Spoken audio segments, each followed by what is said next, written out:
Hello! Nandito na naman tayo for today's video. Magluluto tayo ng nilasahan na okra at saka 5 fingers ng kamote kasi maraming tumutubo dito sa likuran ng aming bahay na kamuting dahon ba yan? At yun, inumpisahan ko nang magluto at yan, pinabukal ko lang yung tubig na yan at nilagay yung 5 fingers at pagkatapos, yan din ang susunod na okra at ito, yan na, tapos na siyang nilasa at gumagawa din ako ng sausawan.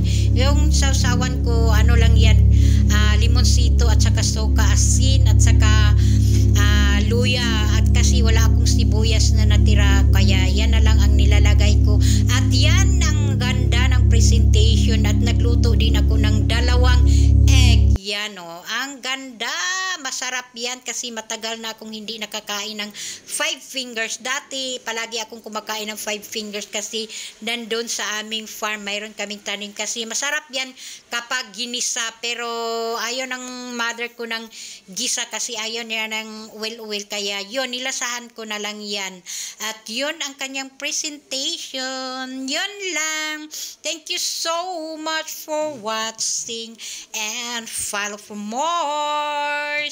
Kain na tayo, ang sarap kaya nito. Kayo, alam nyo ba itong naluto ninyo? So, subukan nyo na rin yan. Bye-bye! Ang sarap.